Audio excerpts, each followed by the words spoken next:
ಹರೇ ದೇವ, ಹರ ರುದ್ರ, ನಾವು ಶೀಲವಂತರು, ನಾವು ಶಿವಭಕ್ತರು, ನಾವು ಶಿವಶರಣರು ಎಂದು ಹೇಳಿಕೊಳ್ಳುವ ಬಂಡರಿಗೆ ಏನು ಹೇಳಬೇಕು? ಬರೇ ಶೀಲವಂತನೆಂದು ಹೇಳಿಕೊಂಡರೆ ಶೀಲವಂತನಾಗಲಿಲ್ಲ, ಶಿವಭಕ್ತನೆಂದುಕೊಂಡರೆ ಶಿವಭಕ್ತನಾಗಲಿಲ್ಲ, ಗುರುಭಕ್ತಿಯಿಂದ ತನವು ಶುದ್ಧವಾಗಲಿಲ್ಲ.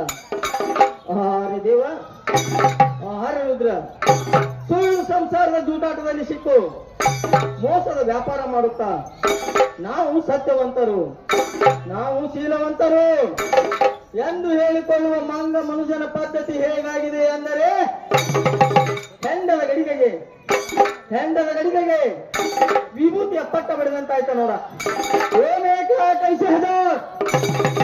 पांचों पीर पैगंबर महोदय, जितना पीर पैगंबर महोदय, ओम काशीपति गंगाधर, ओम काशीपति गंगाधर, हर हर महादेव।